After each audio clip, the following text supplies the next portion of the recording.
Halo Mas Diki. Halo Mas Panji. Apa kabar Mas? Kabar baik. Lama nggak kita buat Iya. konten nih Mas. Selamat datang. Mas, saya kesini mau buat konten perihal oli palsu Mas. Oke, iya, oli palsu. Nah ini kan banyak beredar nih oli Iya, palsu di banyak masyarakat ya. beredar. Nah kita mau ngasih edukasi ke teman-teman semua, ke sobat semua, Iya. gimana cara kita membedakan oli palsu dan oli asli Oke, iya. dengan cara yang mudah Mas ya. Iya, nah. Tapi sebelum ke situ, sebelum jauh ke situ, saya pengen tahu kita ini punya alat Mas ya, Iya. cara pengujian oli poli ini ya. Boleh tahu nggak Mas? Ini yang di sebelah kiri saya ini kan pengujian alat Mas ya. Iya. Seperti apa kerjanya Mas? Kita ini adalah alat four-ball extreme pressure. Extreme pressure. Nah, Oke. Extreme pressure itu aditif digunakan pada gear oil, terutama pada gear oil. Oh, gear oil ini Mas Iya, ya. contohnya di produk kita baru Oh ini. motor oil. Oke. Nah, Jadi pada gear, pemakaian gear, gardan itu ya. Kita ada bearing, ada gigi. Dia pada saat motor berjalan dia motor akan ditekan dan bearing juga akan berputar. Semakin kita ngegas, semakin berat bebannya, gear dan bearing itu akan mendapat tekanan yang makin besar. Oh, jadi cara kerja dari gardan itu sendiri dia ada gesekan dan tekanan Mas ya. Iya. Oh, dan pastilah itulah diluasi oleh gear oil ini ya. Iya. Oke. Nah, hubungannya dengan mesin ini apa Mas? Sama gardan itu? Nah, jadi alat ini mensimulasikan penggunaan bearing pada bearing. Ada bearing? Iya, Oke. betul. Jadi sesuai namanya kita adalah four ball. Jadi ini menggunakan 4 bola. Oh, jadi gesekan dari gigi itu Ya. disimulasikan dalam bentuk bearing. Iya, Seperti betul. Mas bentuknya Mas? Nah, alatnya four ball, jadi kita menggunakan 4 bola baja ini. Oh, ini Iya, baja Mas ya. Iya, betul. Berarti ini seperti anggaplah seperti gesekan di gardan Pada- sendiri ya. bagian Oh, bearing. cuma bentuknya bola ya. Iya, bola. Oke. Jadi gimana Mas? Ini bearing kan isinya bola-bola gitu ya. Nah, jadi dia mensimulasikan penggunaan pada bearing di motor pada gardan. Oh, oke. Jadi pada bearing 3 ini sebagai yang bantalannya, bawahnya kemudian satu bearing di atas. Nah, nanti bearing di atas ini kita putar dan kita tekan. Oh, tekanan ya. Nah, dia mensimulasikan Berarti tekanan pada bearing. Tekanan dan gesekan. Betul. Oke. Nanti ini dilumasi Mas pakai. Iya, betul. Nanti kita lihat alatnya, simulasinya. Nah, boleh coba Mas. Sekarang Mas Diki jelasin seperti saya. Ini gimana kerjanya Mas, caranya Mas? Oke, di sebelah sana sudah ada alatnya ya. Nah, ini adalah untuk alat pengujiannya wadahnya. Oh, ini wadahnya. Ya, betul. Tadi. Nah, kita masukkan 3 bola di bagian bawah, kemudian 1 bola di atas. Yang ini yang nanti akan kita putar dan kita tekan. Oh, oke. Kita tutup di sini, kita kasihkan olinya. Olinya dituang di sini? Iya, oli kita tuang di sini. Oke. Lalu? Nah, lalu kita masukkan sini, kita siap dari pengujian ya. Oke, siap. Oh, gitu ya, dimasukkan dalamnya. Oke. Kita tutup alatnya. Nah, ini kira-kira kita tunggu berapa lama Mas? Pengujian sebentar, hanya 10 detik. Oh, 10 detik? 10 detik. Oh. Dengan di 10 detik juga akan kelihatan bolanya yang oli yang bagus atau oli palsu. Kelihatan bedanya. Oh, gitu. Oke. Sekarang coba boleh Mas gimana cara pengujiannya Mas? Mesinnya nyala. Oke Mas, ini udah ya. Oke. Nah, sekarang hasilnya gimana nih Mas? Boleh? Nah, ini adalah hasil kita pakai oli balmer oil gear motor oil. Dia bolanya masih terlepas. Oh, bolanya terlepas. Iya, jadi dia tidak menyatu karena dengan adif yang bagus dia melindungi bola-bola dan pada bearing tadi pada gear.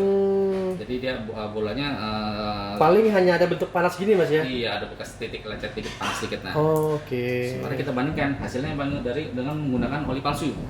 Oh. Oli palsu begini hasilnya maksudnya. Jadi bolanya itu akan ngelas well. Oh, ngelas dia. Iya, karena saking panasnya aditifnya tidak dapat menahan, tidak ada. Jadi bola itu akan nempel menjadi satu. Oh gitu. Wah, efeknya fatal sekali ya berarti ya. Berarti kalau dengan oli palsu ini tuh bisa sangat merusak jadi di gardan itu sendiri ya Mas ya? Fatal sekali. Harga nggak seberapa tapi bisa sedemotif ini ya? Bisa merusak bearing dan gardan Oh kita. iya. Baik. Nah, berarti kalau misalnya kita gunakan oli gear oil motor oil yang Bamerol, ini semua terpisah seperti ini? Iya, jadi bearing kita awet gitu. Oh, pastikan. hanya lecet sedikit ya? Iya. Ah, ya, nice. Tidak ada bearing macet. Oke. Itu ini sendiri pengujian untuk gardan ya Mas? Iya. Baik. Mas, kita boleh tahu lagi nggak? Ini kan untuk gear oil ya? Nah, Iya. ada sampelnya Mas pengujian untuk oli mesin itu sendiri atau oli engine? Oke, ada beberapa analisa yang bisa kita lakukan untuk membedakan oli palsu dan oli palsu. Oh, yang untuk gear oil nih? Nah, Oke, gimana Mas? Jadi yang pasti kita kalau dari uji lab kita ada banyak parameter. Kalau contohnya ini kan dari extreme pressure. Semester, oke? Kemudian untuk engine oil kita ada namanya metal content. Oh, metal content. Nanti kita menghitung kadar aditifnya di situ berapa. Itu pakai mesin lagi, pakai alat. Oh. Kemudian kalau yang visual kita bisa melihat ada misalkan contohnya dari foaming. Foaming. Busa. Nanti contohin Mas ya, Nah, seperti itu apa ya? bisa kita simulasikan secara manual, jadi kita tidak perlu alat khusus. Oh, oke. Kalau gitu kita coba langsung ke sekarang pengujian oli mesin. Oke. Oke Mas ya? Ya. Oke, yuk kita pindah. Mas, Ya. ini sekarang kita ada di alat yang lain nih Mas ya. Iya. Nah ini kalau ini alat apa Mas? Kita ini untuk pengujian foaming tendency. Foaming tendency. Iya. Oke. Jadi pada gear oil, pada engine oil, semua oli itu menggunakan aditif anti foaming, jadi supaya dia tidak berbusa. Oh, jadi fungsi alat ini adalah untuk melihat nilai foaming ibu atau busanya ya? Hanya untuk engine oil aja apa gimana Mas? Semua oli Mas Panji. Semua oli ya? Iya. Tapi untuk engine oil bisa ya? Iya bisa Bang. Oh, oke. Berarti untuk oli Race 40 dan Superstar ini diuji di sini bisa? Di sini. Untuk foamingnya? Iya betul. Nah, sebelum ngomongin ujinya, ini apa sih dampak foaming Mas di motor itu sendiri? Iya, jadi pada mesin Busa ya, iya, mesinnya. oli kan bersirkulasi Mas Panji ya. Oke. Nah, begitu oli bersirkulasi nanti dia pada bak pengumpulan dia oli akan tercampur di situ. Apalagi motor kan berjalan bergetar. Oh. Kita berjalan ke arah dia terkocok-kocok dia. Oh, oke. Nah, dengan oli terkocok-kocok akan cenderung muncul busa di bagian atasnya. Oh, Nah, oke. oke. Ya, ya, ya. Oli dengan aditif yang bagus, dia busanya pasti ada tapi akan cepat hilang. Oh. Ada busa sedikit tapi dia cepat hilang. Terhilang. Nah, sedangkan kalau oli palsu, oli atau oli kualitas rendah, dia busanya akan banyak dan lama hilangnya. Oh gitu. Nah, bahayanya gimana kalau busa itu tersedot ke mesin, berarti mesin itu kan tidak dapat oli, dia hanya menyedot udara aja. Oh. Jadi mesin itu harusnya kempos ya? iya digeseknya ada peluringan oli, tapi karena disebut hanya anginnya, busanya, jadi berarti besi ketemu besi, nggak ada oli pelumasan di antara mesinnya itu. Oh, jadi kandungan oli itu kalau terlalu banyak foaming atau busa itu berbahaya. Tidak bagus sih, bahaya Bapak mesin betul. Kalau boleh tahu Mas, di oli itu karakternya kenapa itu ada busa? Itu dari mana Mas? Dari udara kah atau dari apa? Iya, dari udara karena tadi terkocok tadi. Mesin kan bergetar terus ya. oke. Nah, Jadi, jadi di penampilan kan dia oli kan mengalir ya. Cenderungnya ada, tapi dengan aditif yang bagus, busa itu akan cepat hilang. Oh, Nah, berarti Barbarol menggunakan aditif yang Aditif bagus, yang bagus. meminimalisir busa ya. Meminimalisir. Berarti sifatnya busa itu ini alami ya Mas ya? Pasti ada. Di cairan ya. Nah, tapi jumlahnya sedikit dan cepat hilang. Oke, baik. Nah Mas, ini cara melihatnya seperti apa Mas? Nah, jadi pengujian ini ada 3 tahap. 3 tahap. Pertama, kita pada suhu rendah 25 derajat Celcius. Nah, kemudian kita panaskan, kemudian kita foamingin. Nah, nanti kita lihat busanya seberapa banyak dan cepat hilangnya seberapa banyak. Oh, jadi ini mesin ini panasnya Kok ini di pada 25. suhu ruangan 25. Suhu ruangan, oke. Kemudian yang berikutnya pada suhu panas ini 95 derajat. Oke, berarti ini karakter mesin Mas ya, lagi berjalan kalau ya? kalau di kondisi mesin panas. Oke. Sama dia kita simulkan seperti tadi kita masukkan oli, kita kasihkan gelembung bubble. Kemudian kita lihat nanti setelah kita lihat seberapa banyak foamingnya dan seberapa cepat dia hilangnya. Oh gitu. Jadi ini ada alat masuk dan dia ini keluarkan bubble ya? Iya. Bubble itu akan mengeluarkan foaming. Oh iya belum.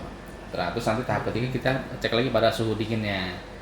Dibandingkan lagi jadi bagus dia tahan suhu dingin, panas dan dingin, jadi berulang-ulang. Berarti ini untuk mengecek oli palsu pun bisa ya? Bisa sekali Mas Panji. Oh, oke.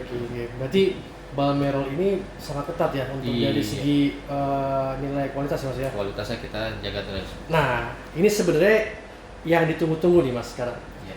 Kita kan semua di sini pakai alat Mas ya. Iya. Mungkin dari sobat semua nggak punya atau nggak bisa cara membuktikannya pakai alat di sini kan ya. Repot lah ya. Iya. Ada nggak Mas trik-trik gimana caranya kita bisa melihat membedakan oli palsu atau oli asli dengan cara yang manual, yang mudah gitu, yang simple? Jadi yang pertama secara visual kita dari warnanya, kejernihannya. Nah kita sudah ada pasukan ini, contohnya oli bekas nih. Nah jadi oli bekas kita lihat nomor 1 biasanya warnanya dia tidak jernih, ini warnanya keruh. Atau nggak bisa dibilang oli palsu ya? Ya. Sebelum saya masuk ke pengujian, rata-rata tuh oli palsu tuh oli bekas Mas? Apa gimana? Iya. Apa dia produk baru diolah atau dia pakai dia pakai formula terendah atau dia oli bekas diolah lagi? Biasanya diolah oli bekas Mas Panji. Jadi Oli bekas. jadi istilahnya cuma diambil ori, disaring, tapi tetap aja oli bekas dan tidak ditambah aditif lagi. Jadi dia gitu. tidak ada aditifnya. Iya, hanya oli bekas disaring diolah aja. lagi. Iya. Inilah hasilnya. Hasilnya seperti ini. Jadi dari warna kita bisa lihat benar tidak jernih. Kemudian dari bau kita bisa lihat baunya bau gosong gitu loh, ada bukan bau oli baru yang wangi gitu. Ya agak asam ya, bau Iya. bau seperti tidak segar ya. Bau gosongnya ada. Oh, kalau oli asli itu karakternya baunya seperti apa? Lebih Dia ada wangi, kayak ada wangi-wanginya gitu Mas Panji. Oh. Karena dia aditifnya banyak, terutama yang Oh, adit itu mengeluarkan wangi ya? ada baunya khasnya tertentu. Oh gitu. Iya. Atau dari bau ya? Iya. Dari visual juga Dari beda. visual, warna beda, cenderung lebih keruh. Yang lebih akurat lagi membedakan apa Mas kira-kira? Kemudian karena tadi kita sudah lanjut foaming, nanti kita bisa mensimulasikan kondisi foaming dengan cara manual. Kita tuangkan aja ke botol, nanti kita kocok, kita bandingkan dengan oli asli, Oh, oli yang baru gitu. mineral kita. Coba Mas, saya pengen lihat Mas berkocok Mas. Oke. Jauh sekali Mas ya. Jadi kalau oli pasti ada busanya, tapi bedanya di atasnya. Tidak Dia, menumpuk. cepat hilang. Tetap ada foaming atau busa, tapi tidak sekeras yang kini Tidak ya. sebanyak yang oli palsu. Oh iya, benar. Jauh sekali ya, ini oli barnel ya. Iya. Hal-hal sesimpel ini bisa membuktikan kualitas dari oli itu sendiri Mas ya. Iya betul, bisa kelihatan. Ini dari segi visual, Iya. dari segi bau, apalagi Mas? Nanti kita lanjutin, nanti berikutnya kita tes itu ya, metal content ya, kita hitung lebih lengkap lagi dari oli. Oh, metal content. Iya. Iya, Mas, metal content. Metal content itu menghitung jumlah aditif di dalam oli. Oh, itu lebih ke data ya? Lebih data, Oh, itu lebih oke. detail lagi. Jadi Detail kalau lagi. ini kan hanya visual, Visual aja. gampang. Jadi berarti kalau sobat pengen coba di rumah, seperti ini cobanya dengan botol plastik, bening, dituangkan lalu dikocok. Seperti ini, nanti akan terlihat busanya seperti apa. Kalau Iya. dia cepat hilang, tetap ada busa ya sobat ya. Tetap ada busa, tapi kalau busanya cepat menghilang, berarti itu oli yang bagus. Atau kalau misalnya busanya seperti ini, Iya, ini ini dari ya. tadi tapi masih ada terus nggak hilang-hilang. Nah, ini yang jadi bahaya. Ini yang menjadikan friksi atau gesekan di engine itu sendiri. Ya, oke. Mas, nah selain dari itu, oli palsu ini dampaknya seperti apa Mas? Dampak untuk motor, kan masalahnya kan mungkin dari sobat itu ada yang mempertimbangkan, oli palsu nggak apa-apa sama-sama volume Mas. Iya. Fungsinya kerja sama, paling nanti lebih sering aja gantinya, ngomong gitu kan. Iya. Coba pengen tahu Mas, dampak oli palsu seperti apa sih? Nomor satu, oli palsu kan tidak ada aditifnya Mas Panji. Dia kan hanya oli bekas disaring lagi. Iya. Nah, jadi dia tidak ada aditifnya. Efek yang langsung dirasakan dia memang tidak sehalus sebagai dengan oli asli. Pertama dirasakan itu tidak sehalus. Kemudian Kasar di sini ya. jangka panjangnya dia akan kausannya tinggi karena tidak ada aditif yang tadi. Di mesin Kausannya tinggi. itu sendiri. Nah, walaupun dia sering diganti, nanti dia pasti akan timbul banyak kerak di dalam mesin. Jadi, kalau keraknya banyak, pada akhirnya dia menyumbat saluran oli, akhirnya olinya macet, tidak ngalir, mesinnya macet. Akhirnya Komplikasi ya Mas. Iya, malah mesin. menghemat 10-20 ribu, malah jadi keluar 1-2 juta. Nyari murah jadi boncos ya Mas. Oh, ya? iya. Berarti efeknya seperti itu Mas Iya, ya. parah sekali. Jadi pertimbangan harga itu jangan jadi patokan bahwa akan baik-baik saja gitu ya. Iya. Baik. Mas Iki, keren banget nih. Iya. Terima kasih untuk ilmunya. Kita Semoga ini sambung bermanfaat untuk sobat semua, bisa bijak memilih oli dan jelas bahan mineral itu pasti aslinya Mas ya. Iya. Oke, sobat, thank you sampai sekarang. Semoga ini bermanfaat. Ketemu lagi nanti.